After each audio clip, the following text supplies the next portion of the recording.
Hai. Assalamualaikum warahmatullahi wabarakatuh. Perkenalkan, nama saya Laraseti Sekar Soeharto.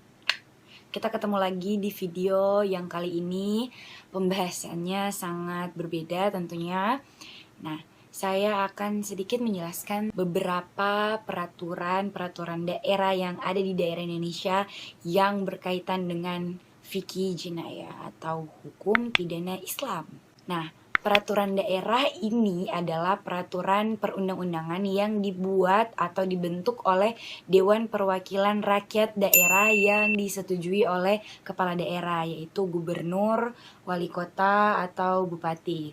Nah, peraturan daerah ini terdiri atas peraturan daerah kota dan peraturan daerah provinsi. Nah, kalau di Aceh sendiri, peraturan daerah dikenal dengan sebutan kanun. Sementara di Papua, peraturan daerah ini dikenal dengan istilah peraturan daerah khusus atau peraturan daerah provinsi. Dan peraturan daerah ini diklasifikasikan dalam beberapa kelompok. Ya, ada pajak daerah, retribusi daerah, APBD, tata ruang wilayah daerah, dan sebagainya. Nah, yang ingin saya bahas dalam video kali ini adalah beberapa peraturan daerah di daerah Indonesia yang masih berkaitan dengan fikih jinayah. Nah, jinayah ini adalah sebuah kajian ilmu hukum Islam yang berkaitan dengan kejahatan. Dalam istilah yang lebih populer, jinayah atau hukum jinayah ini disebut juga dengan hukum pidana Islam. Ruang lingkup dari fikih jinayah ini ada 3, yaitu kisos, hudud, dan takzir. Kisos ini adalah penjatuhan sanksi yang sama dengan yang telah dilakukan pelaku kepada si korban. Misalnya, si pelaku menghilangkan nyawa korban, berarti si pelaku akan mendapatkan hukuman yaitu dibunuh. Seperti itu. Atau kecuali si pelaku ini dimaafkan oleh pihak keluarga. Nah, kalau seperti itu maka pelaku ini hanya dikenakan biaya denda atau yang biasa disebut juga dengan diat atau denda sebagai pengganti dari hukuman. Yang kedua ada hudud. Nah, hudud ini adalah penjatuhan sanksi berat atas seseorang yang telah ditentukan oleh Al-Quran dan hadis, seperti zina, mabuk, atau murtad, yaitu keluar dari agama Islam.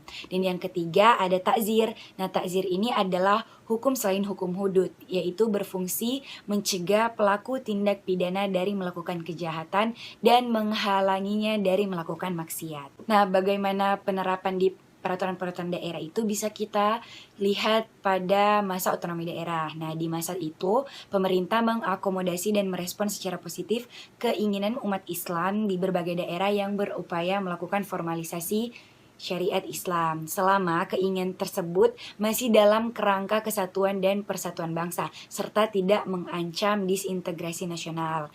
Nah, pemerintah juga memberikan suasana yang kondusif terhadap kesiapan masyarakat dalam mengaplikasikan syariat Islam. Kebijakan pemerintah ini kemudian disambut positif juga dari berbagai daerah. Nah, dari situ berbagai daerah mulai mengeluarkan atau melahirkan beberapa peraturan-peraturan daerah yang masih berkaitan dengan ajaran agama atau masih berbasis dengan ajaran agama. Peraturan daerah bernuansa syariah ini kemudian populer dengan istilah peraturan daerah syariah Islam, tetapi para pengusungnya sebenarnya lebih suka dengan sebutan peraturan daerah amar ma'ruf nahi mungkar atau yang berkaitan dengan moralitas. Nah, peraturan daerah ini mencakup 2 kategori, 2 jenis. Jenis yang pertama ada peraturan daerah yang terkait dengan isu moralitas masyarakat secara umum, seperti peraturan daerah anti perzinahan, anti pelacuran, atau lebih dikenal dengan peraturan daerah anti kemaksiatan. Dan yang kedua, peraturan daerah yang terkait dengan fashion atau model berpakaian, seperti keharusan untuk memakai jilbab atau pakaian-pakaian lainnya di tempat-tempat tertentu. Secara yuridis ada beberapa peraturan daerah syariah Islam yang berkaitan dengan hukum pidana Islam, seperti contohnya di Nanggroe Aceh Darussalam. Seperti yang kita ketahui bersama, peraturan daerah di sana dikenal dengan istilah kanun. Pada kanun nomor 12 tahun 2003 tentang minuman khamr dan sejenisnya, ketentuan ukubatnya itu diatur pada pasal 26. Nah, barang siapa yang melanggar maka akan diancam dengan ukubat hudud 40 kali cambuk. dan setiap orang yang melanggar juga akan diancam dengan ukubat ta'zir berupa kurungan paling lama 1 tahun dan paling singkat 3 bulan dan atau denda paling banyak 75 juta rupiah dan paling sedikit 25 juta rupiah. Selanjutnya ada Kanun nomor 13 tahun 2003 tentang maisir atau perjudian. Nah, pelaku pelanggaran ini akan diancam ukubat cambuk di depan umum paling banyak 12 kali dan paling sedikit 6 kali dengan denda paling banyak 35 juta rupiah dan paling sedikit 15 juta rupiah.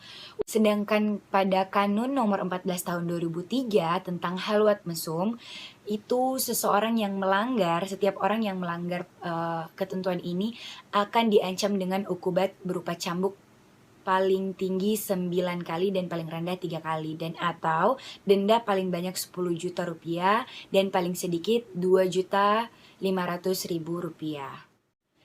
Nah, peraturan daerah yang selanjutnya itu adalah Perda nomor 2 tahun 2004 tentang pencegahan, penindakan, dan pemberantasan maksiat di Padang Pariaman. Yang selanjutnya ada juga Perda nomor 6 tahun 2002 tentang wajib berbusana muslim di Solok, di kota Solok.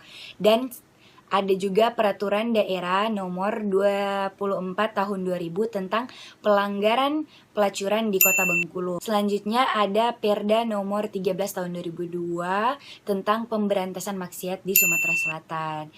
Dan ada juga Perda nomor 2 tahun 2004 tentang pemberantasan pelacuran di Palembang. Selanjutnya ada Perda nomor 6 tahun 2002 tentang ketertiban sosial atau pelacuran, pakaian warga, dan kumpul kebo di Batam.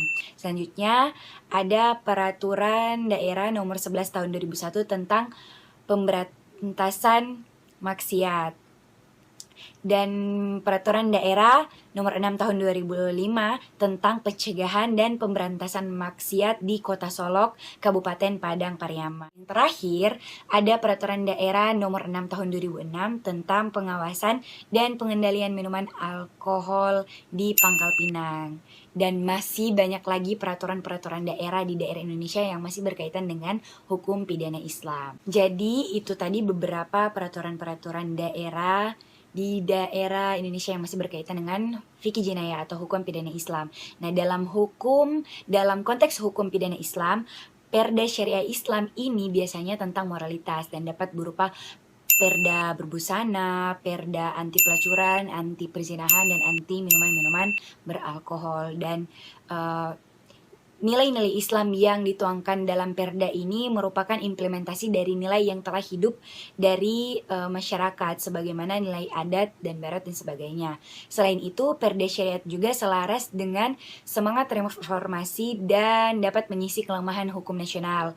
Akan tetapi, sebagian kalangan merasa tidak setuju dan menyarankan untuk pencabutan terhadap peraturan-peraturan daerah ini karena peraturan daerah ini dianggap tidak sesuai dengan undang-undang yang ada di Indonesia, dan mereka menganggap bahwa dengan adanya Perda ini secara tidak langsung itu memberikan diskriminasi terhadap kelompok-kelompok tersebut, dan Perda ini bisa menimbulkan ego dari daerah-daerah tersebut atau ego kedaerahan. Nah, itulah tadi penerapan fikih jinayah di beberapa peraturan daerah yang ada di daerah-daerah Indonesia. Dan masih banyak lagi perda-perda syariah Islam di daerah-daerah Indonesia seperti di Gorontalo, Sulawesi Selatan, di Jawa, dan sebagainya. Terima kasih sudah menonton. Jangan lupa like, komen, dan share video ini, dan juga subscribe channel ini karena nanti akan ada video-video menarik lagi selanjutnya.